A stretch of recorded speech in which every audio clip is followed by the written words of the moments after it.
Hello and welcome to Kody and Korbin Have a Podcast, a show where two former roommates talk about a new movie every week. This week on the show, we're talking about Catch Me If You Can. Welcome to Miami Mutual Bank. How may I help you? I'd like to cash this check here, and I'd like to take you out for a steak dinner. Are you a real-life pilot? I sure am, little lady. The jump seat is open. It's been a while since I've done this. Which one's the jump seat again? Dr. Connors to the ER. Dr. Connors to the ER. This is irrefutable evidence that the defendant is lying. Special Agent Hanratty, FBI. Hello, Carl. You're gonna get caught. It's like Vegas. The house always wins. Some nuts flying around the country posing as a pilot, call him the James Bond of the sky. Hello, Pusher. This is by far the best date I have ever been on. He's a kid. That's why he doesn't have a record. 30 milligrams of codeine every 4 hours. Do you concur? I concur. Dr. Harris, Yes? do you concur? Concur with what, sir? As always, I'm the host, Corbin's a vocal, and I'm joined by my co-host, maybe the second mouse in my life, Cody Webb. Cody, how are you doing? Doing great, man. Yeah, really appreciate that intro. Great stuff for Yuge. And yeah, out of those two mice, we can't. Now that we should do it, I would say I'm probably the first mouse, and you're probably the second mouse. So yeah, you deserve those props, I'd say. I appreciate it. Yeah, this is gonna be a fun one. We're talking Catch Me If You Can. It's been a little bit, so we might be a little rusty at podcasting. In the week, we might have forgotten what we're doing here, but why don't we say follow us? Check us out, Twitter, Instagram, TikTok, at KHAP Podcast. Just going to post one right after recording this. So don't want to miss any videos over there. And we're also doing video versions on YouTube. So lots of stuff to check out. Go check out the old episodes. And this is also our 50th movie episode that we've done. Wow. So I think it's like our 73rd episode. I don't know, but it's the 50th movie we've done. So we got to celebrate with a special one. Yeah, and it was your pick, and for the 50th, I can say pretty strongly that that's a great pick. Great movie. We'll go into it a bunch, but as well, I mean, for 48 and 49, we kind of went a little spooky, and I think it was smart as well to come back to level ground when we had number 50 for something special. Yeah, I mean, let's get into why I picked the movie. Why? But I mean, it's pretty simple. This is my favorite movie. I love this movie. So I wanted to go 50th. I wanted to bring it back from the spookiness to something more positive and enjoyable. And I wanted to talk about just a movie that I really love. Got to watch it a little bit more critically this time around, and we'll get into some of that, I'm sure. But I think it's a great one. I think timing wise, it's also great. Stephen Spielberg making his directorial return. And when was the last time he came out with a movie, Cody? Do you know? In present, well, he's coming out with a movie, The Fablemans, pretty soon. But it was the musical West Side Story. Oh yeah, West Side Story last year, but that didn't really feel like anything, right? Like nobody saw that movie. I think this is like Spielberg's big return. What do you think, Cody? I guess. I mean, I feel like he always makes some Oscar bait that's super forgettable. But I will go into it more later. But I mean, he's one of the longest working directors, and like each decade, he kind of pumped out something new and different. And I think this like sort of reinvented what he would do in movies almost, especially like what he did in the 90s. So yeah, Spielberg, I mean, nowadays, I would probably say like he's a little bit washed, but still an all-time director. I mean, this movie speaks for itself in that as well. Well, in limited release this weekend as we speak, and opening wide in the next couple of weeks, The Fablemans. Nice. I don't know. We'll see. It looks decent. Paul Dano. It's basically autobiographical, but many of his movies contain elements of his life, which I'm sure we'll get into. Let's get to the initial thoughts, Cody. Good morning, Vietnam! I'd love to hear what you think initially. Yeah, not a ton of initial thoughts. I mean, I'm kind of on the same page with you. I think you stated this was your favorite movie of all time. It's definitely top 10 for me, I'd say. It's just one of the movies I've seen the most. I feel like I've said that multiple times on this podcast, but I don't know. I think maybe this was around like 11 or 12 for me. I feel like one of the big things about this movie is it is super rewatchable, which is why I like it. And then another thing, it's super quotable. This is sort of like the Princess Bride 2.0 for me. So I did like see it early on in my childhood, and the quotes just stick with you. I mean, the obvious one that we always do, the mouse speech. Two little mice. I do a terrible impression. I'm sure it'll come up multiple You've times. done it. You've done it. I think a handful of times already on the pod. I expect a few more in this one. But a couple other quotes I love. Must have slipped right off your neck. That's a great one. And then the knock knock joke with Tom Hanks. Oh, would you like to hear me tell a joke? Yeah, we'd love to hear a joke from you. Knock, knock. Who's there? Go fuck yourselves. It's a personal favorite of mine. That Carl Handwriting, accent as well is perfect for it. But in general, I mean, like I said, I love this movie. One little thing this is the first time I noticed when watching this movie. I guess it's the Rotary Club. I thought Christopher Walken was always in the Notary Club, which I know what that is. So I actually had to look up what the Rotary Club is. It looks like a nice organization. Yeah, charity organization. Makes sense. It's a big deal that he won an award. But for the longest time, I thought it was Notary. So, shout out for Christopher Walken. Actually a really good guy. But yeah, I just thought that was funny. I finally noticed that in this viewing. But yeah, very positive, obviously, in this movie. There's a lot to talk about. You mentioned your first time, maybe being 11 or 12 when you saw it. I think it was very early on for me as well. I hear a lot of movie podcasters or like movie people talk about how like there are certain movies. Shawshank's a big example of one that like ran on TV a ton in like the 90s and kind of had that second revival. And kind of you and I are both of the age where like we watched TV growing up, but I feel like when it would come to like those, I don't know, just like our relationship with TV is a lot different than people maybe a generation ahead of us, especially right now and considering watching TV.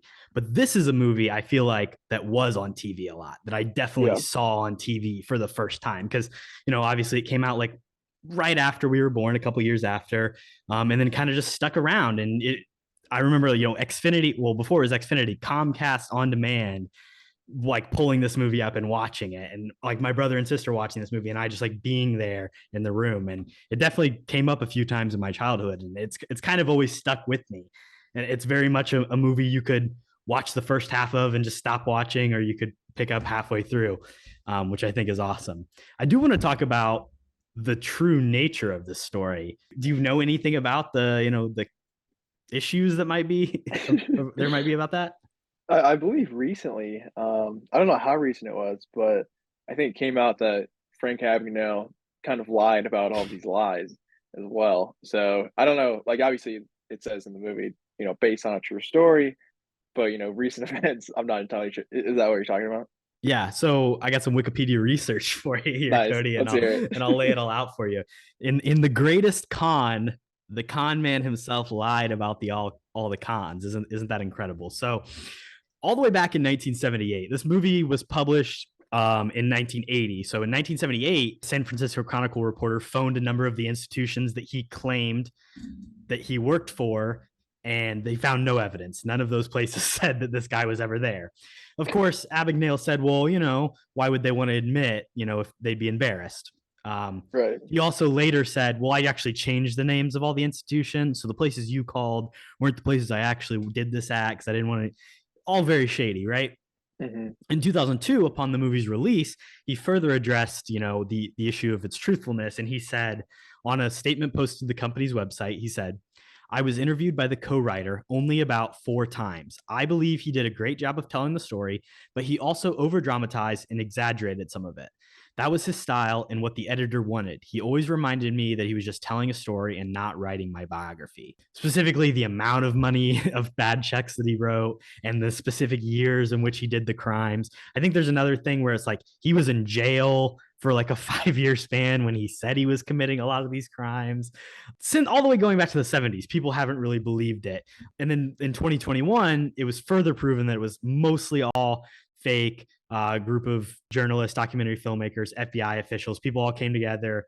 And when he was confronted with the facts, he admitted to lying and embellishing the truth. In general, he just kind of avoids responding to requests for explanation. And the thing is, this happened all in like the late 60s, early 70s. So it's so much easier to fake all this stuff. Like there's not like today, if someone tried to do this, pretty obviously like would get disproven rather quickly, but there's just not a ton of records. And he was obviously lying. What do you think about that? Does that make the movie worse, or are you still okay with it when it's not as truthful? Yeah, that's all I was gonna ask you as well. I mean, I feel like it should affect the movie, especially, I mean, now with all of that coming out like in recent years. I would say it does maybe take it down maybe a step, which sucks. But I mean, it is still a story like about these two characters. It doesn't necessarily have to be real. But it's kind of like the horror thing we've been talking about. Like the most realistic is kind of the scariest, and maybe that's true in dramas too. Maybe the most realistic is the best. I don't necessarily agree with that, but I mean, it doesn't help like the movie's reputation. And Frank Abagnale, just seems like a scummy guy in general now. So kind of not a likable character. Like, I mean, he is played by Leo, which helps. But the real life guy, I think the real life guy also has a cameo too at the very beginning, right? He's one of the French police officers, I believe. Oh, I thought he was one of the guys like at the very beginning where they're on the game show. I thought that one, like when they're saying, "Oh, I'm Frank Abagnale," I thought one of them actually was. But if he's a French cop, I guess that's cool too. But yeah, the thing for me about the truthfulness is like, I think as a child, when you see like true story, you believe it like 100%. So especially a movie like this that I saw someone, I was like, oh, that's so cool. Maybe it hurts a little bit, but Frank was your idol. All true story movies are mostly not true. The thing is, like, even I own the book. I haven't read the book, but I at least own it. I can pull it up here in a second. I think, oh, here it is, right here for the people. Read the first chapter. I do own it, but the thing is, even from the book, Spielberg changed things, right? So it's like movies make up stuff, they change stuff. It's fiction. It's enjoyable fiction. It's a fun story. It's got a great cast. It's got this just like sense of adventure boiled down into it. Yeah, and I think it's really great. So why don't we go ahead and move on to roll credits? Roll credits. I'll kick us off actually for this. And I think I wanted to include, this was my first initial thought of the movie. People have guilty pleasures, I have guilty pleasures. Survivor's the obvious one that comes up. My guilty pleasure for movies is this opening sequence. I don't know why, but I fucking love it. It's one of my favorite scenes. It's not even. Is that going to be the clip of the week, Kody, or is it? It could be. The thing about the opening is it's animated, obviously, and there are other movies that do this. Obviously, another one obvious, another one that comes to mind is Monsters Inc. But that entire movie's animated, but it's kind of the same. But I really in the early 2000s, dude. I know. I love that style where you put like a catchy, cool song, and then just like animated people, trying to catch each other. I think that's dope. Shout out the soundtrack there. One of the more underrated ones of the 2000s, I would say. But yeah, I love that opening scene. Just all the spy stuff too. I think it's really cool. But what do you think about that? I'm obviously a big fan.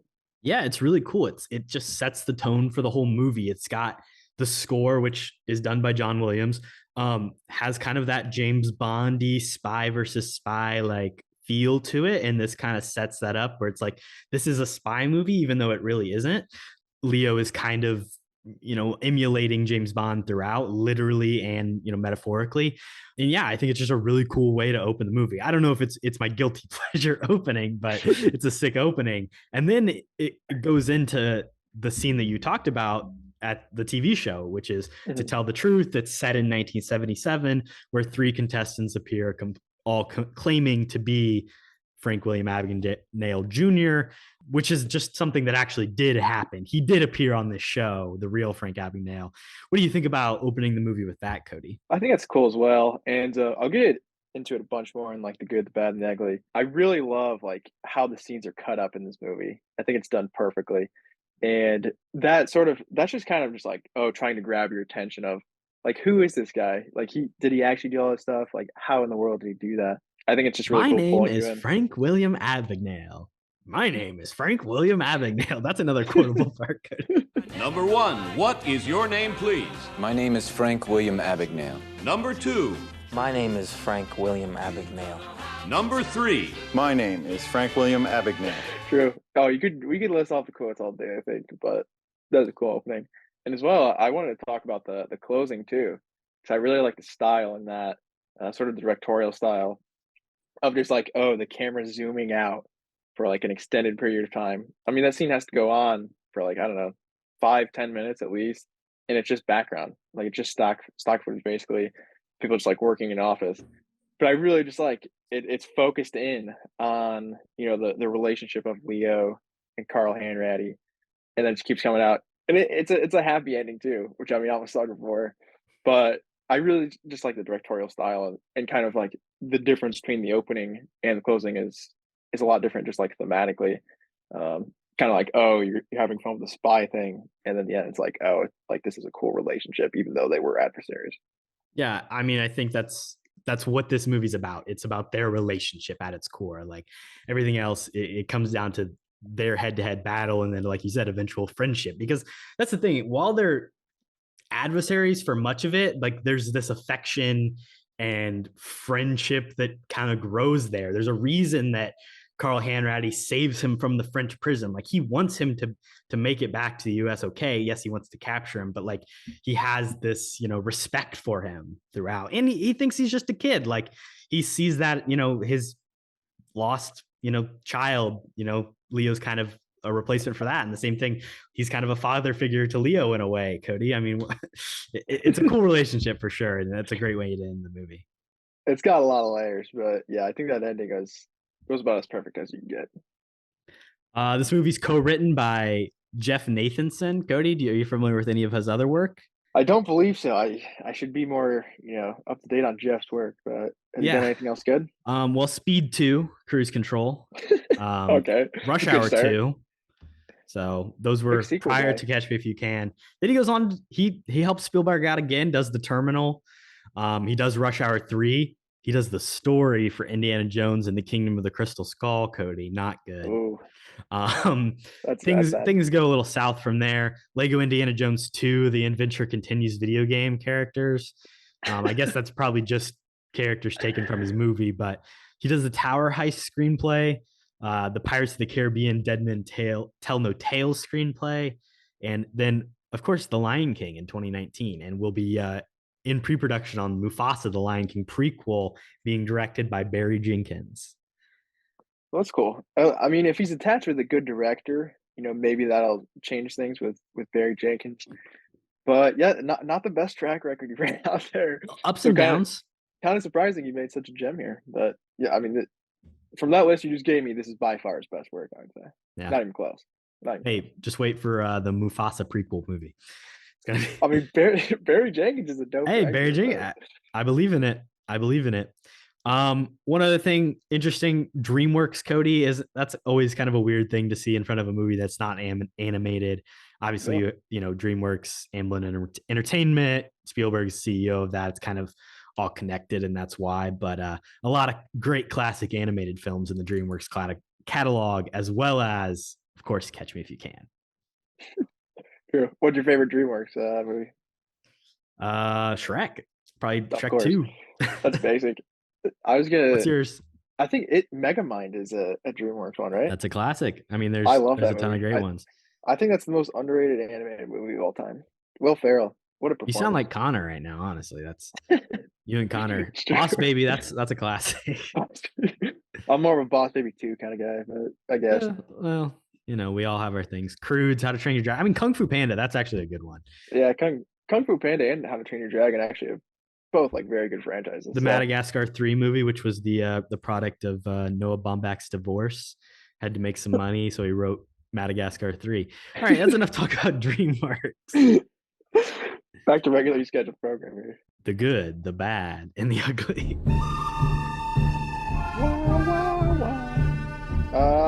The good, Kody. There's a lot to talk about. There's a lot of good, yeah. There's a few things I want to shout out, and we've already been talking about the script, so I'll just start with that. I think, and I said this before as well, the different eras, how they cut it up, I think it's absolutely perfect. And even the deeper emotional writing behind the story, the connection to his parents is super strong at the beginning. I really like that, especially with his dad. The scene where he gets in trouble at the school, and then when they leave the office, him and his dad, they laugh and they're like, "Oh wow, are you serious, bro? You actually did that." I love that. And then sort of the changing of that, like you said, to Carl Hanratty, sort of, it is a little bit father-son, but I think just their friendship in general is dope. And then the connection as well, and the story beat of, oh, they're always talking on Christmas Eve, whatever it is. I love that as well. And then obviously the ending in France where everything goes down. But yeah, I think the script's airtight, about as good as it gets. And then the other thing I just love about this movie is there's a lot of small performances that you may forget about if you only watch this movie like once or twice. But I mean, this supporting cast is about as good as it gets, especially when the two like star characters are super compelling in Leo. Well, especially looking at it in Hanks. hindsight, 20 years later, looking at this cast, you're like, As wow, well. this person, this person, this person. I mean, I'll name them all for you. All right, let's hear it. Martin Sheen's great. Amy Adams, come on, how can you not love Amy Adams movie? Christopher Walken. Christopher Walken has no screen time in this movie, and he is the best actor, I think, no doubt. Oscar nominated for this performance. Yeah, and deservedly. He might have won. Did he win? No, he deserved it. Rip. Jennifer Garner. She's okay. And then, who's the last? Elizabeth Banks. Tiny role as well, but I think she's cool. But I mean, also, of course, James Brolin, Josh Brolin's dad, plays the guy that his mom is cheating on him with. Also, Ellen Pompeo from Grey's Anatomy, right? She shows up in the movie. Who's that? Who's Ellen Pompeo? She's another I think. She's the flight attendant, the first flight attendant, I believe. I didn't know she's in Grey's Anatomy, but yeah, she's good in it as well. Like the main character of Grey's Anatomy. I've never watched an episode. Don't come at me. But yeah, I think the cast is just unbelievable, especially for an early 2000s film. And pair that with the perfect script. I mean, this is about as good as it gets here, just storytelling wise. Yeah, the cast is absolutely electric. You talked about kind of the way the scenes are cut together. It's almost strangely paced. Yeah, but it's in a really good way, and it works perfectly for the story it's telling. This isn't a short movie by any means. It's like 212, maybe, I think, definitely over 2 hours. But it just is kind of a roller coaster of emotions throughout. It goes from like happy to like crazy, sad, depressing, lonely moments to exciting, uplifting, positive love. You've got like the lowest of lows, like Leo and the scene with Jennifer Garner as the model / prostitute to him. Yeah, she's definitely a prostitute. Yeah. Is like really depressing when you think about it, like what's happening. He literally has no one in his life, and this is what he's doing. He's paying $1,000, which actually he's getting paid $400 because of some unfortunate connery happening. But it gets really sad at points. I mean, his dad dies in the midst of the story, and it shows the lows and the highs, which I think is really cool. Yeah. Also, in the words of the great Harry Styles, it feels like a real movie, like it feels like a real movie. My favorite thing about the movie is like it feels like a movie. It feels like a real go to the theater film movie, which is just a pretty good accent. That's pretty good. You've about been working on that. This was shot, but in Indulgent, like it does feel like a movie. Do you know what I'm saying? Like 157 North American locations. It's got these huge movie stars: Leonardo DiCaprio, Tom Hanks, all this great supporting cast. It's directed by Stephen Spielberg. Like I don't know, there's just a certain air to it that it's kind of just leagues ahead of other stuff. I was gonna say as well, I feel like movies like these don't get made anymore. And I feel like you hear that a lot today. But I mean, big stars, big director, and it's just a fun like con man story. There's no like big action set pieces. Because there's movies with big stars, but it's like how many stars can we just throw in this movie that are marketable? This is good actors. That's the thing. All these people are like good actors. I mean, ridiculously good actors. You got Tom Hanks and Leo as your front two. Those are debatably the best two, the past 20 years. So, I mean, and then we talk about the supporting cast too. I mean, it's hard to poke holes in this movie, which we'll get to, but I love the cast. This cast is up there with the best of the best for me. There's a cool thing about just like TV and movies, the way it plays a role throughout. He sees James Bond. He has the love of comic book. He watches TV. He watches TV to like learn how to be a doctor. Just that cool appreciation is always fun in movies. Respecting the art that you're making. And then you mentioned that final like thing in France, him and Hanks in the factory where the stuff's being made, and he's rushing around, and it's kind of a con, but it's not. There's some cool like Dutch angle shots in there, just a really fun scene and a great way to kind of end that him finally being caught. Yeah, 100%. That France scene is one of my favorites by far. Yeah, him watching TV for like a lawyer, and then the doctor. Do you concur? That's another great quote. I mean, you could go through like every scene and just pick out a favorite quote. I think as well, which is cool. All right, Kody, let's get on to the bad. Mhm. It's time to get nitpicky. I think, story wise, it's pretty tough. The one qualm I do have, it's more of just like a general question. I mean, this kid, his age is confirmed. He's like 16, 17, 18. 17, Like, yeah. so when does he get married to Amy Adams? Like when Well, he's Kody, 17? that was gonna be in the ugly for me. Well, I just don't understand like how this kid is so young Well, and it he does. gets away with all this. It happens over a period of many years, but what you're identifying in general is, I mean, the problem. And the thing is, I mean, obviously it didn't actually happen. We've already talked about this, but a lot of this is kind of just nonsense and luck. Like if you really think about like how, first of all, he goes and he's interviewing the pilot. He's doing the school newspaper bit, whatever. The guy just has his 3-year expired FFA license on him, or FAA. Like, why does he have that? It's 3 years expired, and he just gives it to him.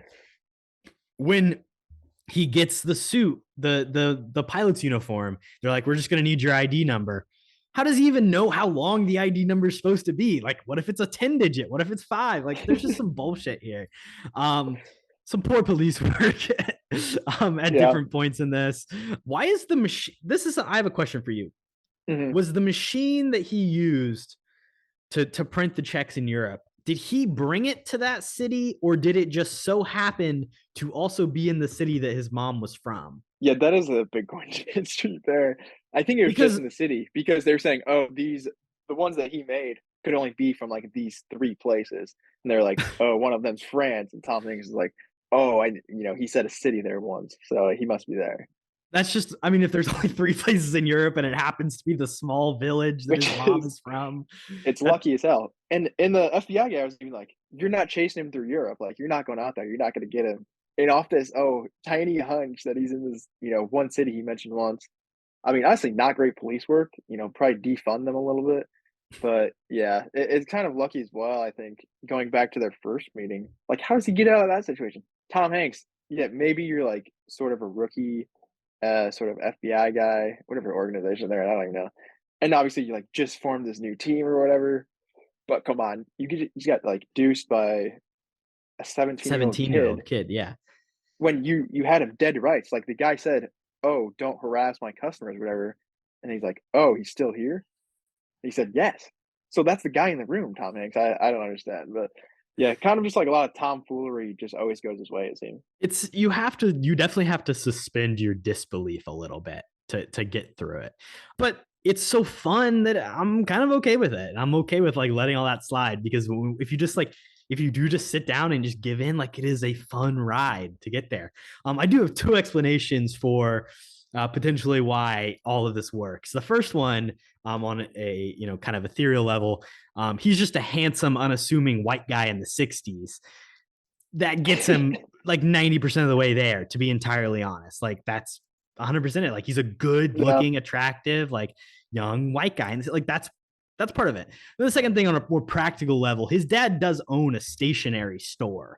So when it comes to like the bank fraud checking stuff, like, it's in his DNA to have a little bit of understanding about how those sort of things works. It's never directly said, but there is the one scene where you see Abagnale stationery. So there's 2, explanations, but that's really all you're going to get, because it's mostly just movie bullshit beyond that. I mean, yeah, a lot of it is BS, but I mean, they do provide an explanation at least. And I mean, they like lean on it. They have fun with it, with like the James Bond stuff too. Like, oh, this kid could do anything. He can get away with anything. So I think they did it, in a fun way at least. The last thing I'll say, the dude who like he pays his driver in the Miami International Airport that he paid money to sit there with the pilot's hat on. Terrible actor. Just really bad one scene. He gets out and he's like, some guy paid me to sit here. Just like some of the worst. Whoa, don't shoot. It's really bad. Some guy told me to pick somebody up. I agree. That guy, we need to find his IMDb, but that guy probably has about as good as work as the writer for this movie, so not great. That was all the bad I had. I mean, like I said, like I feel like you do have to get ridiculously nitpicky with this movie, and I didn't come up with too much, if I'll be honest. Let's move on to the ugly, and I do have a few things that do apply here. You started to mention it, Kody. Him getting married to Amy Adams. I don't know how old he is. I think at that point we can probably assume he's over 18 because it's been a few years, right? Jennifer Garner, though, at that point he is definitely still 17. Now she doesn't know, but that is like statutory rape. But that is an unfortunate. I mean, also he's paying for sex, which is a whole nother thing. Illegal. But that just a really uncomfortable scene. Like when you think about it in context of how old he is and how old she is. So not a great thing in your movie. I agree, and that was 100% my first point as well. I mean, yeah, she's straight up just a prostitute. There's no other way around it, and it's super immoral, both in just that sense and like he's probably underage, what you said. But yeah, that's the main ugly. Another thing, you have a couple other things, but I do want to bring this up. This movie, does it pass the Bechdel test? I'd say astoundingly no. There's basically no female characters. I mean, there are some, but they definitely don't interact with each other like at all. So I think that's a little ugly for an early 2000s movie. But yeah, that's kind of my jumping off point for just kind of my general like a main ugly thing. We talk about, he gets away with so much of this because he's like this handsome, attractive guy, and it's really also because like if most of the women in this movie are just portrayed as being complete idiots and like dummies and falling for stuff. Like the women at the bank are just like, like Elizabeth Banks' character. It's like, because he says, she has pretty eyes, and, the same thing with like the Amy Adams character. It's all just like him, being hot, and they're just women that are too stupid and are so infatuated with that, which is ridiculous. Right. There's also like the move with the whole necklace thing, kind of creepy, kind of skeevy. This whole thing of just like, oh, this necklace fell off your neck, like to the women. He does it to the flight attendant and then, has sex with her or whatever. Just very strange. Again, when you just turn your brain off, it's like a fun movie to watch. When you start to look at it critically, it's like, yeah, women are pretty mistreated in this and also like are not the center of the story whatsoever. It's very much a story about a man and his father.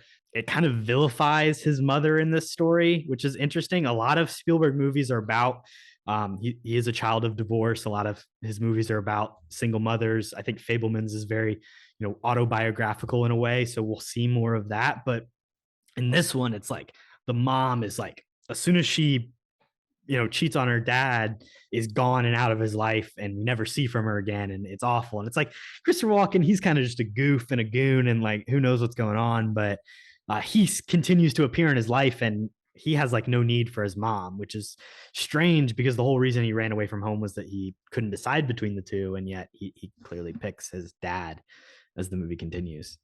Yeah, that is true. I mean, you even have scenes where Christopher Walken comes back. It's like 3 scenes, I think, where they meet up, but like he never even tries to get in contact with his mom, it seems like. So kind of weird story point, that is true. And then, yeah, going back to, I mean, like all the women in this movie, they're kind of like over sexualized, I feel like, too. Even like the airport scene where, that's very much, it's like women are dumb and men are distracted by women. Those are like 2 of the key, like to almost every scene in the movie.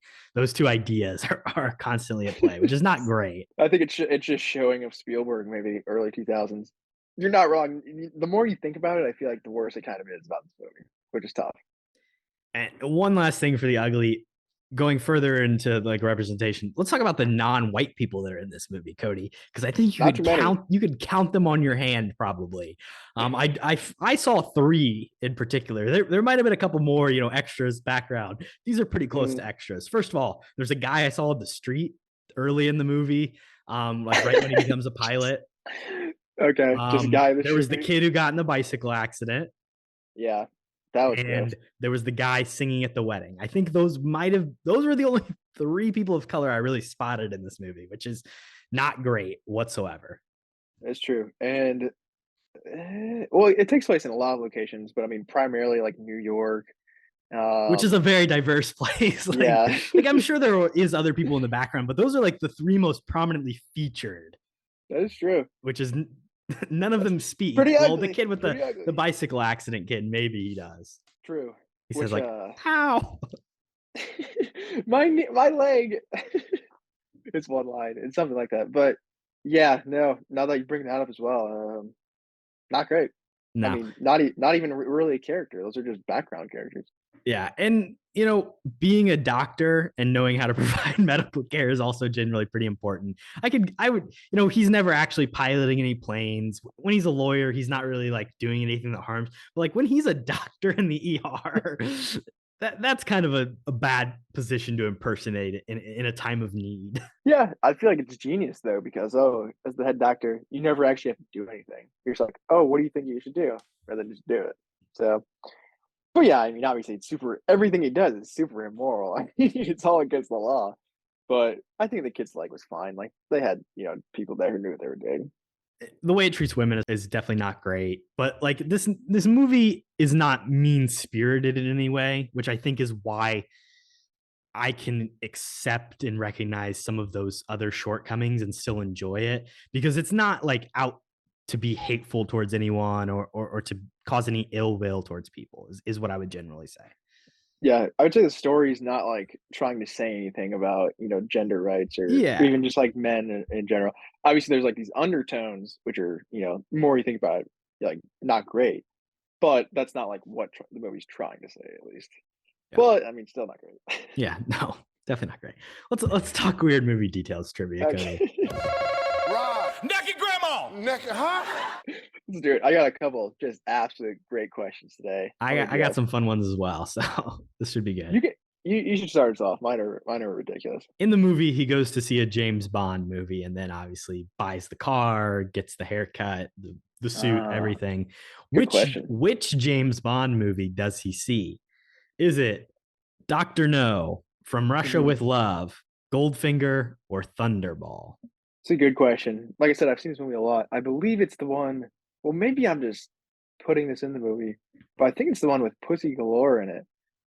But it might be the other one. I think it is From Russia with Love, but I could be very wrong. My second guess would be Dr. No. It's Goldfinger, which Pussy Galore is in, Kody. Okay, well, I just got my James Bonds mixed up then. But that is a great question. That's about as good trivia you can get there. So props. My first question and my two questions do connect a little bit. Also, I tried to find small details from this movie and I couldn't come up with anything. So we're going back to the original weird movie trivia where it has nothing to do with the movie. So this is about you couldn't stump me on anything about this movie anyways, Kody. Yeah, I know. That's probably true. But I don't know if you know this. Which credit card company does Jennifer Garner been the spokesperson for the past 10 years? And there's no option. Does Jennifer Garner seem like a MasterCard user, American Express, Discover? If you want, I'll give you a hint too. Their catchphrase is, I'm sure you've heard this out of Jennifer Garner's mouth. What's in your wallet? Oh, well, that's Capital One, right? Yeah, that's correct. Capital One. I appreciate the hint. I definitely needed that. I wouldn't have got there. I personally am not a Capital One user. So I don't know anybody who uses Capital One, if I'm being honest, but Jennifer Garner does. So shout out to her. She's a big fan. She's in this movie. Yeah. My question for you, number 2. Abagnale sold the rights in 1980 to his story. And in 1981, they announced there was going to be a movie made with an era-appropriate actor. Is it A, Kurt Russell, B, Dustin Hoffman, C, Michael Douglas, or D, Chris Christopherson? It's good options. I mean, obviously these guys are going to be mostly on the younger side, which is cool for their career. I feel like Dustin Hoffman makes a lot of sense because I think he did have some success early on. So I'll guess him. I hope it's Kurt Russell, but it was Dustin Hoffman. So good guess. Do you know how old he would have been in 1981 though? I mean, probably like 30. How old 44, surprisingly. Oh, Jesus. He was kind of old. He's an old guy. Interesting, yeah. That's miscast, but do you know how old Leo was in this movie? 28. Really? Well, there you go. He looks about that. And that's why, I mean, we didn't even, that should have been mentioned in Bad. Like, I don't understand like how he gets casted as an 18-year-old and gets away with it. Well, it's because he's got to play multiple ages. He has to play an older character though, too. If it was like centered around like an entire high school movie, I think you give him grief. But since that's only like the first half hour, like nobody even mentions that. But yeah, my second question about Tom Hanks. Basically, he was a spokesperson in another movie and it was he was playing himself though. So what movie did Tom Hanks play himself as a spokesperson for a campaign about a new Grand Canyon that isn't near anything that was ever there before? I have no idea what you're talking about. Yeah, this question, it's worded really strangely. I also probably haven't seen the movie. I think you probably have. But basically he's doing a campaign for a new Grand Canyon. I got that. And his line is at the end, it's not near anything else that was ever there before. I've seen too many movies. I don't remember. Okay. Kody, what is it? It is the Simpsons movie. Oh, I was almost thinking that that's what it was. I should have said that. Yeah. What else would he have cameoed as himself in? I feel like that is a pretty difficult question if you're not thinking about the Simpsons movie. Yeah. So it doesn't apply to any other movie, but yeah. I will say it crossed my mind, but I'll take the L on that one. This is a tough one, Kody. This is how good of a friend you are. In my very own short film, Contactless. Mm-hmm. Go check it out on YouTube if you haven't seen it. I have seen it. That was for the people. There's a reference to this movie, the only movie that I referenced directly. Very quick, short. If you don't know it, you don't know it. But there is a reference to this movie in that movie. What is it? I definitely don't know. I would guess you. Well, I don't know. Let me think about your movie. Is there any like? There wasn't like a pilot's hat or anything. It's related to a prop. Yeah, that would be my guess. I mean, the thing that comes to my head is, you put like a mouse and some some milk or something. I mean, that makes sense. You're all over it. Okay, so yeah, in the film, when he pulls out his phone and he's getting the call from the pizzeria that scares him, the name of the pizzeria on his phone is Two Mice Pizzeria. Yeah, there's a little picture of a bucket of milk as the contact. I do remember that. And yeah, that was my Catch Me If You Can reference in Contactless. That's not surprising that you'd put that in, but that is a cool little shout out. Go check out Korbin's short film if you haven't seen it as well. I gave it a 5-star review. I think it is actually really fun, and I need to watch a couple more times because I don't remember all the references evidently. But yeah, hey, there's layers, people. There's hidden things. Honestly, yeah. Wait for the director's commentary. That's what makes a good director. So hey, respect. All right, let's take a quick commercial break. Go check out the film while we're yammering about Anchor. Do it. And we'll be right back. And we're back with Welcome to the Academy. There's a mistake. Moonlight, you guys won Best Picture. Moonlight won. We have some awards I'm sure we'll give this movie, but I want to talk about the actual Oscars in 2003. This movie at the 75th Academy Awards was nominated for 2 Oscars. Of course, Christopher Walken was nominated for Best Supporting Actor. We kind of already mentioned that. He lost to Chris Cooper for adaptation. For the Muppets? No. Yes, for the Muppets. And then it was also nominated for Best Score. John Williams with a little shout out. Lost deserved. to Frida by Elliot Goldenthal. But that was the only nominations this movie got. So what do you think about that, Kody? Are you mad? I feel like that is pretty disrespectful. I mean, I would throw acting noms all over the place. I mean, Tom Hanks, I would think definitely would get one. Well, that's a question. Tom Hanks or Leo? Who? I mean, Leo's the best actor, right? So it is tough. I don't know. I think performance-wise, they are pretty even. I might give the edge to Tom Hanks though. Obviously, Leo's great, but I think like all of his stuff with the FBI is kind of another layer that he has to deal with too, and he's great. But as well, another classic Tom Hanks accent. Yeah, he's really good at those, especially in Pinocchio. But have you seen Adaptation? I've not seen that. I haven't seen it. I've heard good things. I've heard very good things. I think it was nominated for a lot more than this movie, and had Nicolas Cage starring in it. So yeah, I mean it's Charlie Kaufman, Spike Jonze. I mean, we love Spike Jonze, and of course Nick Cage and Meryl Streep. Shout out Moneyball. But yeah, I'd say in general, this movie at the Oscars was snubbed big time. Yeah, and this, talking about Leo and Tom Hanks, they're both great. I think this movie is kind of a cool passing of the torch moment between the two. Early 2000s obviously Leo has Titanic in 97 and that's like his big moment. But like for him transitioning into like getting nominated multiple times every time he has a movie come out, this is probably one of the last times. In 2002, both Gangs of New York and Catch Me If You Can are released. What a year for him. And then, following that, you get like The Aviator in 03, Departed in 06, like just like bang. Obviously, he doesn't get nominated for all that stuff, but like, just some real bangers. For Tom Hanks, this is at the end of, not the end, but like nearing the end of an incredible run. This is his 7th movie to gross over $100 million in a row. Unprecedented stuff in the 90s. So both of them, I think, would be worthy for a nom. I think Tom Hanks, you probably have to go Best Supporting Actor. But for me, Leo should have gotten Best Actor. And I mean, I'll say also Spielberg, give him a Best Director nod. Give it a Best Picture. This was a year when there was only 6 nominees for Best Picture. In 2022, with 10 nominees, I'd say it probably sneaks in, right? But do you know who won Best Actor and Best Director in 2003, Kody? I cannot tell you that. Well, it is a controversial pick, which is what makes it even worse in hindsight. So, Best Actor, Adrian Brody. Adrian Brody, fine guy, that's decent. But the movie that he was in was The Pianist, directed by Roman Polanski, who is not a good person whatsoever. 1977, he was arrested and charged with drugging and raping a 13-year-old girl.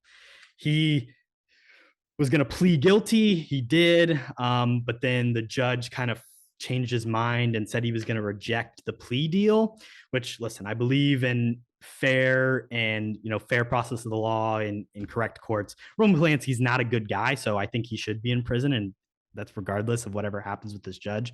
But basically the judge decided he was going to reject the plea deal and put him in prison for 50 years. I would be okay with that personally. He, again, drugged and raped a 13-year-old girl. Probably deserved. Yeah. But his plea was he was going to plead guilty to like a lesser sense of like, something with a minor, which is, he was admitting he did it. When he found out he was going to get the 50 years, he fled the country. So this is a man who in 1977 fled the country and has not returned to the United States since then because of these charges. In 2003, directed a movie that won Best Director and Best Actor. I'm guessing he wasn't there to accept the award.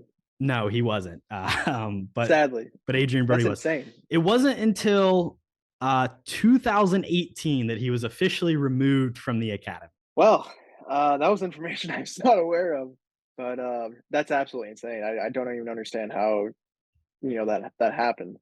But I mean, knowing the Academy, I guess that kind of makes sense, but I think that's probably over the line there in 2003. There's a lot of layers to it. That is insane. The woman that it happened to has kind of had to deal with a lot of like journalistic has had to deal with this for many years. And at this point, she's just like, oh, I don't even want to like talk about it. I've moved on, so it's really tough. But there's like a ton of people in Hollywood who have like come out, like prominent people you can find that all signed a letter saying like Roman Polanski is a great guy and should be let back into the country and like that he's served his time and like he's had to like deal with, like, it's just ridiculous. And honestly, like there's a lot of people on that list of names that still support him, which is pretty ugly. All in all, not great. Catch Me If You Can, also maybe, like we said, maybe not the best movie in terms of representation, but hey, should have been up there in the awards race instead of this. It deserved it even immensely more now, after all that. So there are people who like, separating the art from the artist is something when it happens prior to like maybe knowing, or maybe before they did something terrible. But like with this was 20 years after he had already been arrested and charged. Like I've never seen this movie, and honestly, I don't really have any interest in ever watching it. I don't know. It's just a Roman Polanski. I don't think you can at all defend it, and it's just an abhorrent decision. It's just ugly. It really is just ugly. From the Academy, especially, too. Yeah. That's wild. Let's get into the rest of our awards, our more fun ones, Kody. I got to give this movie the award for the worst way to die. Falling down the steps. You stole mine. Falling down the steps at Grand Central Station. That is a way to go that I do not want. And snapping your neck in a broken neck. Just blunt force trauma to the neck in the train station. Brutal. The mouse guy deserves better, you know? Yeah. The second mouse guy deserves better. Also, speaking of best award acceptance speech, 2 mice, incredible stuff. I don't know if we've played the clip yet, but we're going to play it right now. Oh. Roll it. 2 little mice fell in a bucket of cream. The first mouse quickly gave up and drowned. The second mouse wouldn't quit. He struggled so hard that eventually he churned that cream into butter and crawled out. Gentlemen, as of this moment, I am that second mouse. Yeah, give me your best impression. There it is. 2 little mice fell into a bucket of cream. 1 mice quickly gave up and drowned. 1 mice. The other mouse, he churned that butter into cream. It climbed out. I said turn that butter into cream. As of today, I am that second mouse. Walken, nobody does it like Walken. Leo gives the biggest standing ovation I've ever seen in my life. He knows how great that speech was. It's really incredible. Kody, what other awards you got? Anything? Yeah, worst movie death, that's up there for sure. And then secondly, I had to point it out. This has got to be the best Leo hair that we've ever seen. And of course, I'm talking about the long Leo hair. The been in prison for 5 years Leo hair. A little ratty, but he does his castaway thing. He gets his castaway moment. We don't get to see this guy with long hair literally ever. So I think this has to be in contention for his best look in the movie. You know, there's a lot of men. I mean, myself, I have some long hair, but there's a lot of guys early 2010s were rocking the long hair, the man bun, the pulled back. We never saw it from Leo DiCaprio. That's unfortunate. He never had his like grunge face. Grunge face. But just something we missed out, I think, as society. Maybe give him 5 more years, he'll go down that darker path for us. It's really, I think he just tailors his look to whatever the 25-year-olds are looking for at any given time. Sure. It doesn't matter if he's 17 or 50; he's still going after the 25-year-old. That is true. I guess that's a fair assumption from this movie. Okay, let's talk invite, fight, and night. I dubbed thee Sir William. Similar to Marry, Fuck, Kill, who do we want to invite on the pod? Who do we want to fight in hand-to-hand combat? Fisticuffs, some might say. And who do we want to knight as our hero, as our best friend? Kody, take it away. Who do you want to invite on the pod? Yeah, this was a tough choice because there are a lot of interesting characters. And what I based it on, basically 2 things. 1, interesting stories. 2, great voice. And, we've already been talking about him. It's Christopher Walken. It's Frank Abagnale Sr. He is more of the storyteller, I feel like, than Frank Jr. He's obviously got some great war stories. He's got great stories about mice. So, you bring a mix of that, I think he'd be a great guest on the pod. He really reminds me of his character in Pulp Fiction. Like, it's a very similar thing. It is. Honestly, like, that could be the same universe, and I wouldn't be surprised. Yeah, I mean, Leo DiCaprio, he that little mice was also him shoving the watch up his ass. That was like his mice moment. Same thing, right? Pulp Fiction. We've all seen it. For me, you talked about someone who has some good stories to tell. This person could probably be a little boring if he talks about his casework. I got to go Carl Hanratty, but he's got an incredible voice. He's someone you want to listen to. Carl Hanratty. Is the French people? Carl Hanratty. You live in the East Coast, and this is your best impression. Just embarrassing. I'm sorry. Let me hear your Carl Hanratty. I don't know. I want him to be on the pod. Carl Hanratty? How? Do the kind of knock. Knock. Knock, knock. Go fuck yourself. Go fuck yourself. Go fuck yourselves. That's actually not bad. Frank, how'd you pass the bar in Louisiana? So you sound like Christopher Walken there. Frank, your dad's dead, Frank. I'm sorry, I digress. Yeah, Carl Hanratty. I mean, he's basically here with us right now, but True. It'd be great to have him on the pod. It's a good choice. It's a good choice. If we want to move on to the fisticuffs, there are a couple people to pick here on a good fight, I think. But you mentioned him earlier. I'm going James Brolin. I believe his name is Jack something. Tell you what, just a scummy human being. First off, he is, I believe he's the president of the Rotary, not Notary Club. Jack Barnes. And Jack Barnes, there it is. Good like full name, Jack Barnes. But anyway, yeah, I mean, he's the president of this company, and then you're gonna sleep with, the wife of this guy who just won like a yearly award. Just not a great president. The way he like cockily talks to Leo when Leo shows up is pretty bad. Oh, it's so patronizing, I think, to Leo. And yeah, I'm just gonna sub me in for Leo at that specific moment, and just deck him. So I think I could take him as well. You think that saves the family, Kody? Probably not. I mean, I don't want to get we don't have to get into anything super personal, but does this movie? I mean, how do you feel about this movie? Oh, not to get personal. Yeah, I was in a similar situation to Lee with this movie. I didn't, get to see Jack Barnes or anything like that, so it didn't bring up any Vietnam flashbacks. But you relate to Spielberg in that way. Yeah, I mean, that is probably why I connected with this movie as well. I saw it when I was pretty young, going through similar stuff. So there's definitely a connection. You're not wrong. Yeah. For me, I want to fight the French prison guards because those dudes are just assholes. Human rights are important, and that is not a very well-maintained prison. I can't speak to the historical accuracy of the French prisons in the late 60s, but I mean, not to say that American prisons are much better, but, I think people should be treated with some respect, I would say. Frank is not a murderer or anything terrible. I mean, even then, everybody, deserves, a little bit better living conditions than that. It sounds to me like you're defending this guy. French, also, again, the French police, they don't want to arrest Roman Polanski. So maybe it's all rooted in that. It's the same thing. So the Frenchies are not getting away with any of this today. But yeah, I agree. I mean, for a subtle charge like this, there's no violence committed.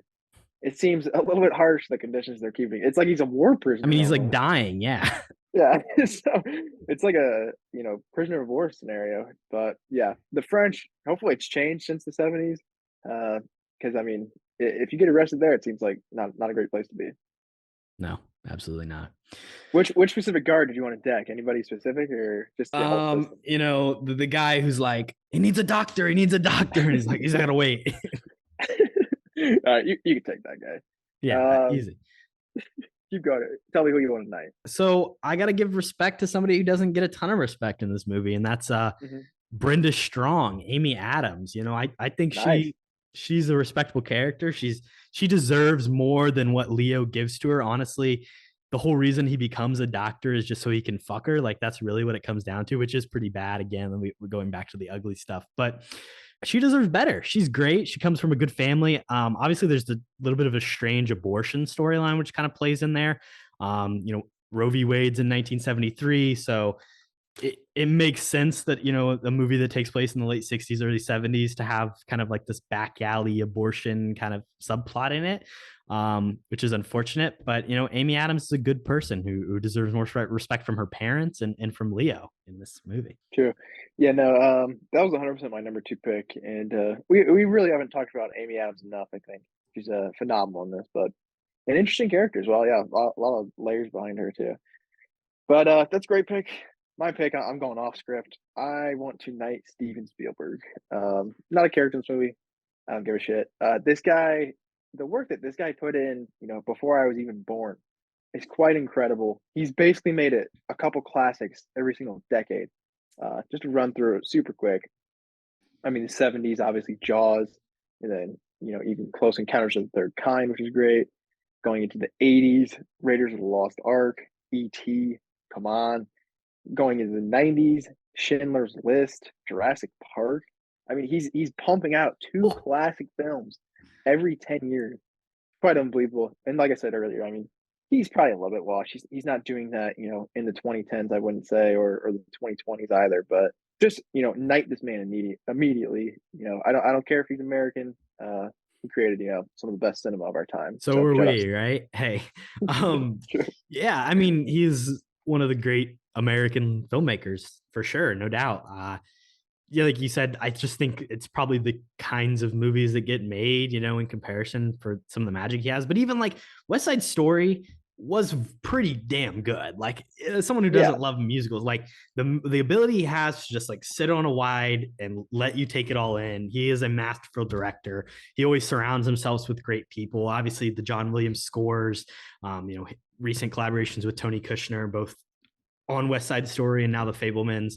Yeah, he's one of the greats, and I think that almost is a detriment to this movie because there's probably a lot of people who haven't even seen this movie, because I feel like this movie is really underlooked. We were talking super highly of it, but when you talk about the best Spielberg movies, most people wouldn't include it in the conversation. If you talk about the best Leo movies, probably most people wouldn't include it in the conversation. Personally, I disagree. I love this movie, but because of the greatness kind of surrounding it, this movie gets undervalued a little bit, I'd say. Yeah, no, it's 100% true. I don't think this movie gets talked about enough. Obviously, within our circle, we talk about it a bunch, but for the mainstream, I mean, this is probably in the vicinity of a top 10 movie for Spielberg. No, I feel like we're getting into I don't want to sound like a pretentious asshole of like only we respect like Catch Me If You Can of like. Oh, I want to sound pretentious. I don't care. No, but like. This is obviously a well-loved movie, but I feel like if you look at what are the best movies, not a lot of people are throwing this one up there. Yeah, and that's what I was saying. I'd say it's probably in most people's top 10, but if you were like, oh, what's your favorite Spielberg movie? I would say like, 90, probably like 90 out of 100 would definitely not say this movie or even have a thought of this movie. So it is interesting, like what sticks in the cultural zeitgeist like longest. But Spielberg, he throws everything at the fan, and it seems most of it sticks. So yeah, respect. All right, let's move on to the recast. Bond. James Bond. My name's Bond. James Bond. The name's Bond. James Bond. The name's Bond. James Bond. And to preface this is incredibly difficult to recast. I took kind of a weird approach of it, which I've done before, and bringing it more into the modern, actors and actresses. But I think for the most part, and I've said this already, like this is perfect casting. But I do want to hear you. Do you have some good picks, or do you want to say something? Well, I also agree. This was extremely difficult. This was the one thing where like I had all my notes filled out, and I just like didn't know what to do with the recast. I was like, I have no idea. I will say that growing up, I always confused Christopher Walken and Steve Buscemi. So why not just throw him in there in the role and see what happens? I'd love to see it. But I also I wanted to do like an updated version, and I did only recast the Leo role. I'm assuming you went a little bit more deep, so I'll throw it over to you, Kody. What do you think you want to do? Okay, so first off, I wanted to recast Jennifer Garner. I'd say out of all the small roles we were talking about before, she probably has, not the best performance out of those. Not that she's bad or anything, but this actress I have been wanting to recast a lot. I think she might be getting in the Zazie Beetz category where we need to retire her. But I really want to see Ana de Armas in this role. I think she'd be perfect for it. And I don't really think there's an explanation needed because I think she's perfect for it. But my second one, which I think is a lot of fun, I feel like maybe the one place where casting you could have done a little bit better was in the FBI. And you have a couple of agents there who have some lines, but they're not memorable. Like I don't know any of the actors or even their characters' names. So we're going to take the guy who's telling the story at the beginning about him in a bra or whatever, sort of the more comedically guy. And I want him to be placed by John Krasinski. So again, modern day, but sort of just having like that subtle, maybe drier humor than the actor who portrayed that role. I think would be a little bit like fun change of pace and give the FBI a little bit more fun. John Krasinski is a fun pick in there. He's great in an office. He's great in a workspace, I'd say, especially. True. For me, I want to replace the Leo role, and I wanted to go with someone who, funny enough, is 29 years old, and I think kind of can play the younger and a little bit older thing. And that's Will Poulter. He's a good-looking guy. He's got some charisma to him. I think he can play a little bit. Eyebrows. Some shithead too. Yeah, the eyebrows are interesting. That maybe makes him stand out a little bit too much. But I think if you're gonna do like an updated Catch Me If You Can, give me the mini series with Will Poulter on like, it's probably like a shitty miniseries on Hulu or something, but I'd like to see it. No, I think that's a good pick, and kind of just like And John Krasinski can be there, and Ana de Armas.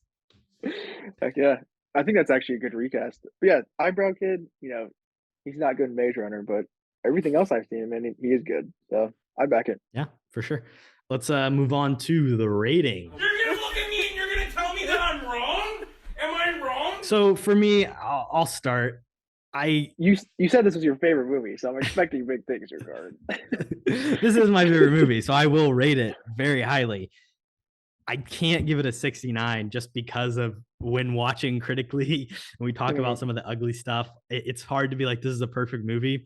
So I'm going to say 68 because I still think it is really great. And it is the movie that 100 times out of 100, if you ask me to sit down and watch it, I will say yes. Like, I am always down to watch this movie. It is insanely rewatchable. And it's just like, it's so fun. It's fantastic. It's my favorite actor. It's a fantastic director. 68 out of 69. Yeah. And I can't believe we went that high, but respect. I 100% agree with everything you're saying. I'm going to go with a 65 out of 69. I think this places it, pretty much where I want it. Yeah, like I said, it's definitely, in top 10. Maybe not in that top 5, but definitely an upper echelon movie for me. 5 stars, no doubt. Well, I'm not going to spoil anything, but in a couple episodes, we're going to take a look back at the last 50 movies that we've talked about, and kind of retrospectively maybe rank them, look at some of our scores. Yeah. Maybe we'll readjust some scoring and stuff, fix my scoreboard potentially. But yeah, look forward to that. And I would say Catch Me If You Can is now very high on the list of our favorites so far, but lots of good ones. True. That might have the best rating, honestly. It's got to be up there. Hey, tune in to find out. I will. I'll be there. Sounds great. All right, let's move on to Defeat the Watchlist. Watch me. All right, so back in our last episode, Tyler Cagle had me watch They Live, another John Carpenter movie. I've been really on a John Carpenter hit as of late. And Kody, have you seen this one? I have. I do think it's a good movie. Super, super fun. I think last time when that was mentioned, I really had to hold back from saying I came here to chew bubblegum and kick ass, and I'm all out of bubblegum. But yeah, what do you think about it? Cody, I thought this movie rocked. Like, yeah, I like it a lot. I really liked it. It might. Well, I think the thing is, again, Matt, we've talked about this every time. This is probably my second favorite Carpenter movie at this point. I will say, going into like this movie has kind of been claimed by some people with views I disagree with, particularly anti-Semites.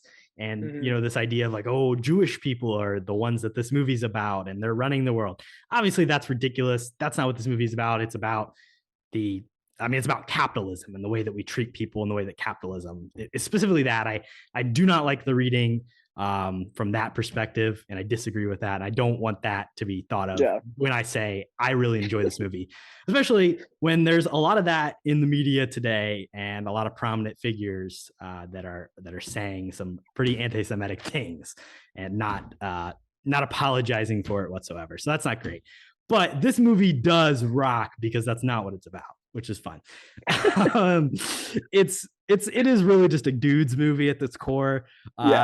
There's a 10-minute scene where Keith David and Roddy Piper just fight in an alleyway, which of course Roddy Piper is a WWE, WWF wrestler, and then Keith David, who's fantastic, also in The Thing, a couple other Carpenter stuff. Just brawl in the alley, just fight each other because he doesn't want to put on sunglasses. Incredible that you can just do that. Like, you're just allowed to do that in movies. Who doesn't love that? And then also, like, thematically, there is some stuff that I really appreciate. Like, from a political and, like, economic perspective, like, I agree with a lot of the themes that are happening in this movie. It's a pretty tough pill to swallow. Like, there's a homeless encampment where the police come in and, like, bulldoze the entire thing and like beat the people up and arrest them. And yeah, that's a pretty clear message, I think, at the core of this movie. And I thought this rocked. It was really cool. Obviously it's kind of a reaction to Reaganism in the late 80s, but looking at it in 2022, it's yeah, it still hits, I'd say. Yeah, I agree completely. I mean, the more you delve into this movie, I think the better it does get too. But just like on the surface, like you said, it's just so much ridiculous fun. And I yeah, that hated one it. When I Brolin. first started it, I was like, this is so dumb. And then as I got into it, I was like, this is actually really smart. And like, it's goofy. And yes, there's a wrestler at the core. Like, he's no The Rock. But it was a lot of fun. True. I forgot. I was gonna say something earlier. Actually, Tom Hanks is kind of the Rock of the 80s and 90s. He doesn't miss with the box office. Every single movie over 100K, insane. But yeah, I'm glad you enjoyed They Live, because that is one of it's kind of like it's low key like a guilty pleasure for me. But I still like respect a lot of the movie too. It has more like deeper themes than you would think. Well, it's time to pick the next one, Kody. Uh-oh. How do we want to do this? Back to me picking. Haven't done this for a little. For some reason, I kind of just want you to watch a comedy. So I think we go in that category. 283 films. I say, is there any like 2010s in there? Is there like 2011, 2012, 2013? There's 90 films from the decade of the 2010s. Oh wow. Yeah. Okay, let's go 2012. That's a great year. We love 2012 comedy. We got 4 choices. Mm-hmm. Just want to hear them? Yeah, go for it. For a Good Time, Call, Moonrise Kingdom, Seeking a Friend for the End of the World, and It's Such a Beautiful Day, which I don't know if that's quite a comedy, but Moonrise Kingdom, that's PTA. Wes Anderson. Right? Oh, it is Wes Anderson. I've been watching a lot of Wes Anderson. Have you seen The Royal Tenenbaums? No, I haven't. Is that on the watch list? Yeah, I mean, yes, but are we gonna pivot like this on me, Kody? Yeah, just because you brought up Wes Anderson. Why not? All right, Royal Tenenbaums. Go. I like that movie a lot. I'm a noted Wes Anderson denier, so maybe it'll change my mind. Well, I think you watched The French Dispatch, right? Yeah, I've seen that. I like Fantastic Mr. Fox. Yeah, I think The French Dispatch is like one of his worst. I haven't seen it, but maybe that's why you're not a big fan. Fair. All right, so I'll watch The Royal Tenenbaums, and then we'll check back, and then the next movie episode. All right, let's move on to We Have a Podgorithm. With the special season 4 deck. Let's do it. Break out the good stuff. The special deck has been a lot better, I think. It's really rejuvenated the segment, I would say. Yeah. The movie Baywatch, Kody, the one with The Rock. You want to take it away? Yeah. Oh, sorry. Yeah, so Baywatch, this is another, 2010s comedy, I would say. I don't know when it was released, but you got The Rock, you got Alexander Daddario, you got Zac Efron just jacked up. I saw actually Zac Efron for his next role. He looks like a really weirdo. Just go check that out. But this movie, I didn't see it. I'm being completely honest. It looked really bad, and I don't think it made any money. So I probably won't check it out. But I believe you did see it, so I'll throw it over to you. Kody, I have never seen Baywatch. We're great movie podcasters. We love it. No, I figured this was the one you would have seen. Obviously based, Why? It's one of those. Who directed it? Michael Bay? Baywatch. Well, it's obviously an update of the original Pamela Anderson, what's his name, David Hasselhoff, like TV show. It was directed by Seth Gordon, of course. Don't know who that is. Who did Identity Thief and Horrible Bosses and Four Christmases. Identity Thief. Top billing. Baywatch is very similar to like 21 Jump Street, because it was like the TV show that got turned into like the legacy movie reboot. And I think some of the original characters were kind of in there. Very 2010s thing to happen. Zac Efron, hey, he might be having a little bit of a renaissance as of late. He was Ted Bundy a few years ago, and then he's going to be in the Ferrari movie with Adam Driver, I believe. He had a movie, The Greatest Beer Run Ever, or something, that came out on Apple TV Plus this year. And then he's going to be, that you mentioned, in this Iron Claw wrestling movie that's going to come out next year. So, hey, we're in the Efronaissance.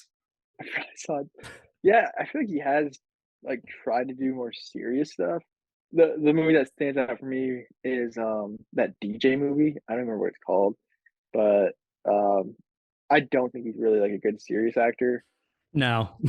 I think like the roles in Baywatch, that is like more his style, I would say. More of the fun campy Neighbors. Yeah, like more of that sort of stuff he's just saying. I don't know if I really like the Renaissance, as you called it. I'm not a big fan. So go back to Baywatch too, buddy. It's okay. Yeah. Okay. Let's move on to recommendations. I drink your milkshake. I drink it up. Kody, first of all, recommend us the clip of the week. What's the clip of the week going to be? Oh man, I did not think about this. I'll cue you up again. All right, Kody, recommend us. What's the clip of the week? Good at it. But yeah, no, I think it should be the Simpsons clip of Tom Hanks doing that commercial. If you want to throw in Jennifer Garner too, one of her credit card commercials as well. They're both great spokespeople. But yeah, I think that should be the clip of the week. Are you tired of the same old Grand Canyon? Here we are, kids, the Grand Canyon.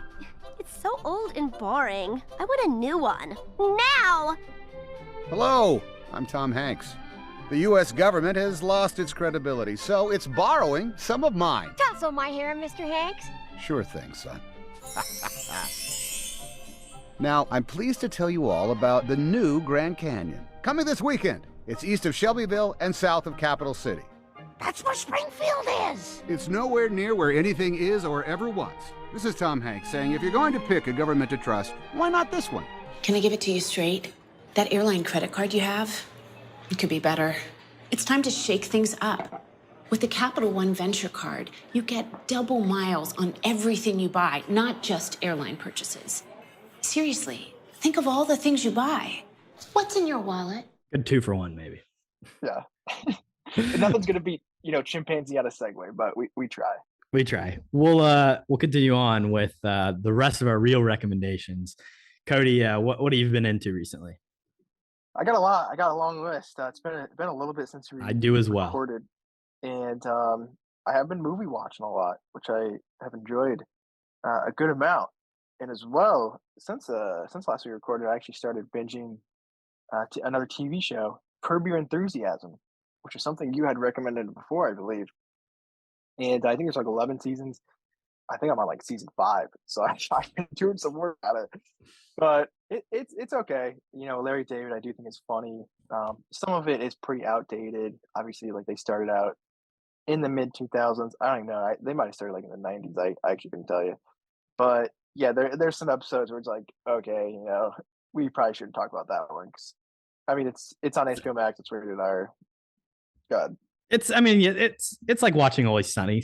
It's kind of the same thing. Like there's some those early Sunny seasons. Yeah, true. But I think maybe it takes a little bit too far. Not that I care. There is a fun Survivor cameo from Colby Donaldson, season 2.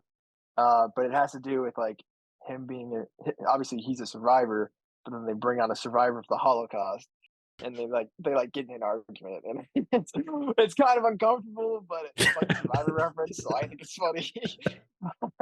That's basically Curb in a nutshell. So decent stuff. What do you think in comparison to Seinfeld? Well, it's completely different. That's the thing. It's hard to compare. I do like Seinfeld better. I mean, like Seinfeld even has like some offensive stuff, like the contest is super controversial. But I mean, it doesn't even compare to anything that happens on Curb. So yeah, it's hard to compare. Survivor we can touch on quickly. Are you up to date on the season, Corbito, or are you an episode behind? I'm up to date. You're up to date. Okay. Well, we missed a couple ones. Janine. I'll tell you what, the women are getting picked on a little bit this season, I think. And she didn't have many options, but I think she made a couple wrong choices. Sadly, Dwight was voted out, which I was a little bit disappointed by because I think he's actually a fun character. But then we thought it was with Janine's idol, but then it turns out, Jesse. What's his face? Yeah, Jesse has it all along. I think the last 2 episodes has been very interesting. Just to touch on that quickly. I think Jesse, Owen, and what's the old lady's name? Do you know? Crap. Whatever her name is, I think she's gonna win. I really do. Old lady? I don't think there's anybody that's old. She's not old. She's like. Are you talking about Carla? Lady. Yeah, Carla. You tell me she's not old? She's like 55. She's 28. What? I'm looking at her right now. Fuck.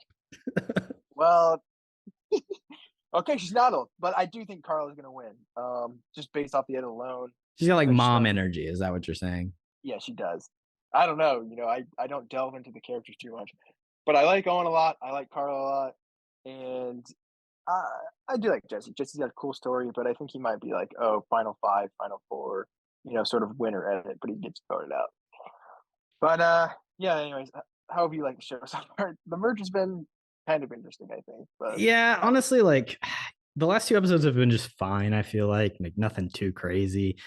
I feel like Gabler, they've been really building the Gabler stock up, and then it kind of came down out of nowhere. Hey, don't cross Gabler because you'll get voted out is the important thing to remember there. They do keep saying that, really, but I think he's He's got the more Godfather.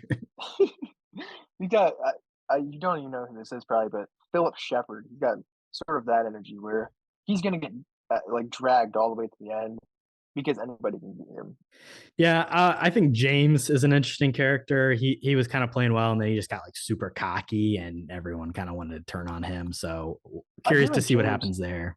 I think like him and Owen are sort of adversaries right now, which is an interesting matchup. But I feel like there are bigger threats. So possibly seeing those two like come together. I think James he has an advantage as well. So hopefully he uses that correctly. It's the you can steal their idol or whatever. Knowledge is power. Knowledge is power, yeah. Which no one has ever used correctly. So I'd like to see that, played well. And James is a good guy too. So good character. There's a lot of good characters, like it's good casting. But yeah, like Ryan's got a cool story, he's kind of on the totally. outs right now, but yeah, his gameplay is not great, but no. I do like everybody here. Like I even like Gabler, even though like he's kind of a dick. But Kody, we haven't talked about Kody, which I mean, fun character. Understandable, but he's kind of on the outside of all the strategy and stuff too. Janine, I wish Janine would have stayed in another episode just because it was such a straightforward vote this last one too, and those are always kind of boring in my opinion. But we move. I think we're on to what, final 10 almost. So some Janine was the first jury member. True. Dwight didn't even make the jury. What a joke from Survivor, but should be expected. But anyways, going on, I do have a lot more suggestions, so I'll move on. I watched a lot of movies. Barbarian I checked out, which I'll need to hear your thoughts. Yeah, you talked about it in the past. On initial watch, like at the end of it, I was like, okay, I liked it. And I put down in Letterboxd like 3.5 stars. But then the more I thought about it, the more I did like it. And I think it is just like a reinvention in a ways of horror. Bill Skarsgård, rip that guy. Well, it's so cool. Like it plays with your expectations in so many cool ways. Yeah. The Skarsgård character, you have this expectation of who he is and the type of characters he plays. So you expect him to be the bad guy. The Justin Long character, the things he's done in the past, you don't expect him to be this, which I think is also like a brilliant character to be this like terrible asshole, like actor guy who essentially sexually assaulted somebody and is now on the downfall of it. But he's hilarious in the context of the movie. And yeah, it just plays with your expectations. I love his character because 100%, like it's realistic. He would throw the girl off the water tower at the end. I think it was all just set up to do that for his character. And then Skarsgård's character, I love that. Like those first scenes, I think are amazing. Just like those two interacting, and obviously you get like some off vibes from Skarsgård, but it turns out like he's just a normal guy. It's just a weird situation. But like in that situation, like I wouldn't drink tea from that guy either if I was Tess. So and then obviously it just goes to this underground bunker shit. I don't love the character design of this the woman, inbred women, yeah, whatever you want to call it, the mom character, and it is an interesting enough backstory to be like, okay, that's kind of cool, but in the end, I think like the script is the best part. I think looking the stuff with the movie with the guy and like the setting being in Detroit and like this guy kind of acting in the 80s, the end of Reaganism, and like seeing all these people like move out of Detroit, that backdrop for the greater story is super cool to me, as an addition to the story and like just an extra layer of messaging. What else, Kody? What else you got for it? Lots of movies? Yeah, I've checked out a couple other movies. Draft Day, which was the first watch for me. Shout out Jennifer Garner.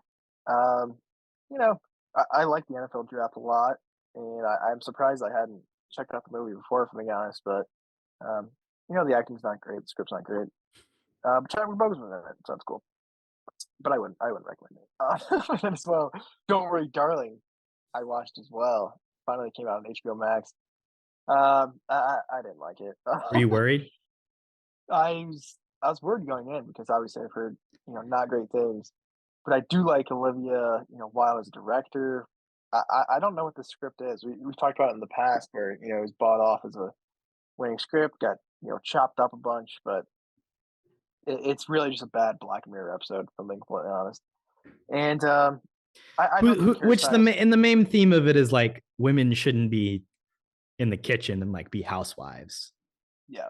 Which is like not even like modern feminism. Like that's like antiquated, like obvious, yeah. Stuff from, it's nothing new. Yeah. Not some groundbreaking, themes from Olivia Wilde.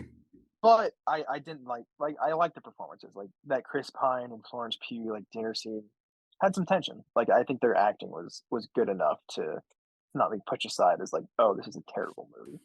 Harry Styles is Harry Styles. I think he's fine. Miscast. I don't think he's bad, if I'm being honest. But what about when he's, spoiler alert, when he's, in the real world with his beard? What do you think of that? I think the costume design is terrible. His hair, especially, I think is really bad. But yeah, I mean, it's like at that point, I was kind of just like checked out of the movie. It's like, oh, they're going this direction, and it's terrible, so I don't care. But last couple things, I'm gonna try and check out all of the Mission Impossible movies before the new one comes out. I think it comes out like next summer. So I got lots of time. But we'll hold you to it. I had seen the first couple a while back, and I don't think 3 was. You can't really stream it anywhere. So I just went straight to Ghost Protocol, which is a good time. Shout out Paula Patton. I don't think even returned. She's really cool. And this is sort of Simon Pegg's breakout movie too. And obviously he's climbing on the Dara, Melagi, whatever you call it. That's cool. Him running out of like the sandstorm was just visually fucking sick. But yeah, I'd say it's a mid-tier Mission Impossible movie. I've heard the next, several are very, very good. So excited for those. And then lastly, I still have been watching Agents of S.H.I.E.L.D. We're in season 2 now, and things have slowed down a little. Season 2, the first half, it's okay. The second half is where I'm at currently. It's where we bring in all the Inhumans and Andrew. There's a massive twist, basically, which I'm a big fan of. But I'm on that part of the show. So if you have nothing to do and you like Marvel movies, check out Agents of S.H.I.E.L.D. I swear, it's good. Just get to like season 2, season 3. After that, you don't have to watch it, but it's actually like good comic book material. Yeah, a lot of crap there. I'll throw it over to you because I think you have a lot too, but it's been a while. I do have a lot. It's been a while. 18 movies. We'll hit the highlights. Jesus. Obviously, if you got nothing to do and you're a Marvel fan, go check out Black Panther: Wakanda Forever, which I did see Thursday night. I won't talk about it, but it's not bad. We'll say that. Decent flick.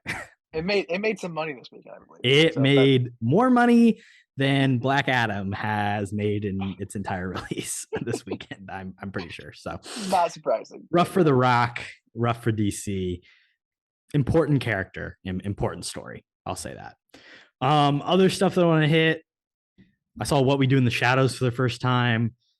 That's pretty cool. Taika Waititi, 2014 vampire movie. I watched Scooby-Doo, the first one, the live action one. That's a good movie. I rewatched Chronicle with Mina, great superhero movie. Michael B. Jordan. I saw Beetlejuice for the first time. That was pretty decent. Winona Ryder's pretty solid. I saw Pray for the Devil, which is a new, like female exorcism movie. Wasn't great. Twist was kind of obvious. I saw Armageddon Time, which is the new James Gray movie with Jeremy Strong from Succession, right? Anthony Hopkins. I picked him for, I think, Best Supporting Actor. So was he good in it? Yeah, he is fantastic. He's definitely the best part of it. The rest of the movie I don't love. It doesn't work great for me. Anne Hathaway is also in the movie. Shout out to her. Nice. But Jeremy Strong, I saw someone describe it as him doing a Ray Romano impression, which is pretty accurate. He's an interesting character. I also rewatched The Prestige. Mina had never seen it. What? Had to do that. Had to watch it. Great movie. I saw the Weird Al biopic with Daniel Radcliffe. That's out on Roku for free, so you can check that out. It's more of the movie is a parody, like it's not an actual biopic. I'm sure you probably could have guessed that, but some fun celebrity cameos. weird storyline with Madonna kind of throughout, which I didn't love. Otherwise, pretty decent movie. Daniel Radcliffe does okay. He doesn't sing in it, which kind of sucks, but decent. I also saw Called Jane, which is speaking of Elizabeth Banks, kind of this story about like this abortion group in the late 60s.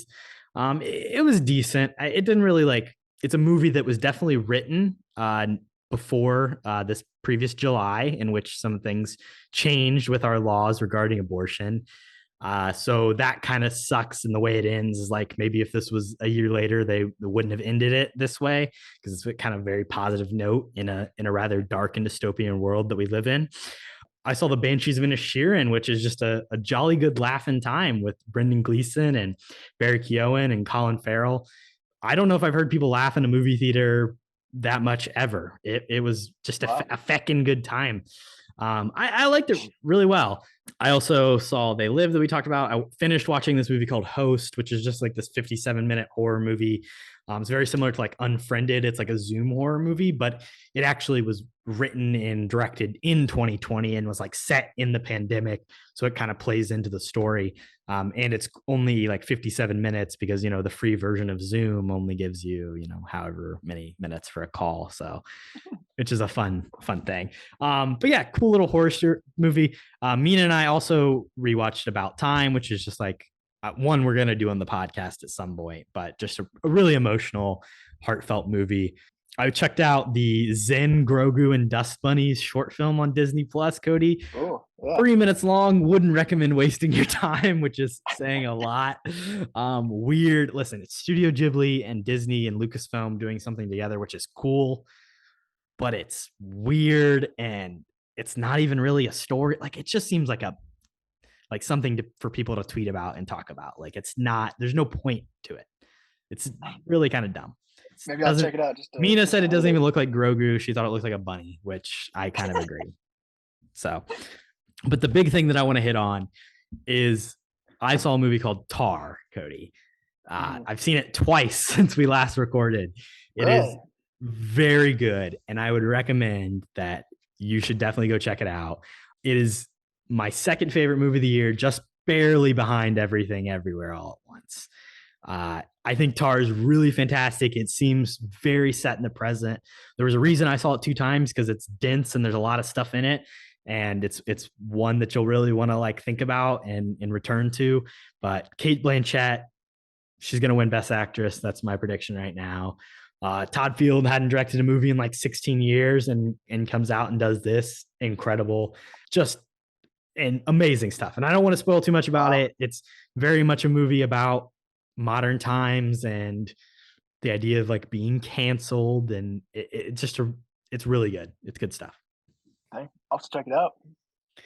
Then the last thing that I'll hit on, I finished Succession.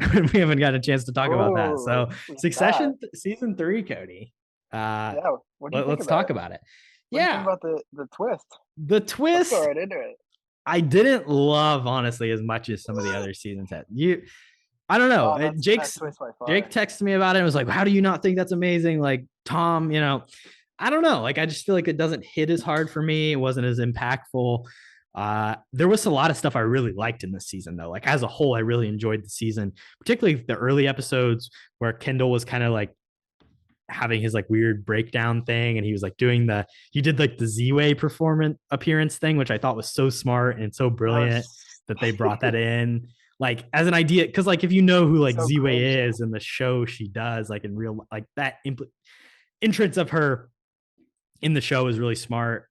Especially we've talked about me like reading some real articles about Jeremy Strong, kind of that like theme of him being, profiled is also cool because it's something he can relate to as a real person.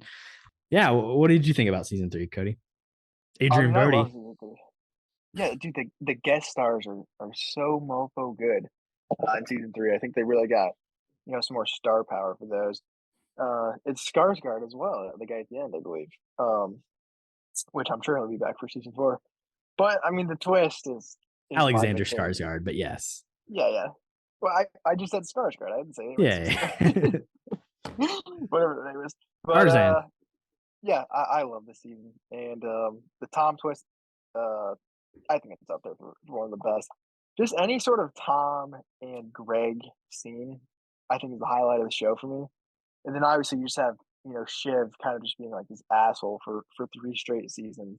And then she finally just gets slapped on the wrist. And, I'm excited for season 4 because Brian Cox really is on his own for the first time, in the family, it seems. And kind of having Roman on the outside, I think will be really cool. See what that's about. But yeah, I mean, it's always the acting, it's always the script with Succession. But I mean, when it's the same thing every season. Like, oh, there's a big twist at the end. But I don't know. I really like it. It's fun TV.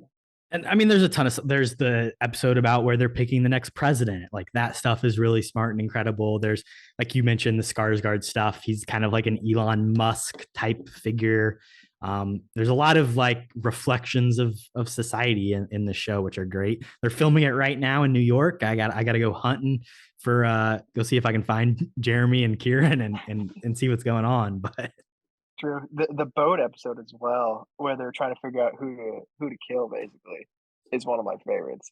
And just such intricate characters as well. Like you have so much time with them over 3 seasons now. Like everybody has, I mean, kind of like in Catch Me If You Can, but I mean a lot more screen time. Like everybody has crazy backstories and stuff. And the thing is, they're all terrible. Like no one in the show is redeemable. Like there's no protagonist. Even Greg, who is like the innocent POV type character, is like is bad. Like he shredded these court documents. He's done all, they're none of them are redeemable, and yet you root for them and you want them to succeed, and like they're compelling in that way. And I think that's what makes it great. Yeah, I think that's why the Tom reveal is probably so great, because this character's just been like used by everyone the entirety of the show, and he's finally like doing something for himself. So yeah, good show. Yeah. All right, season 4. Last thing I'll tell people, go check out the John Wick Chapter 4 trailer. Sick trailer, and Bill Skarsgård looks like he'll be the villain. I didn't check it out. Check it out. Ana de Armas is going to be in a spinoff TV that. show, so that's filming now. I'd watch a trailer for that too, Joe. Well, of course you would. All right, we'll see you guys in the next one. Thanks for listening. Stay capping. Peace. What you've just said is one of the most insanely idiotic things I have ever heard.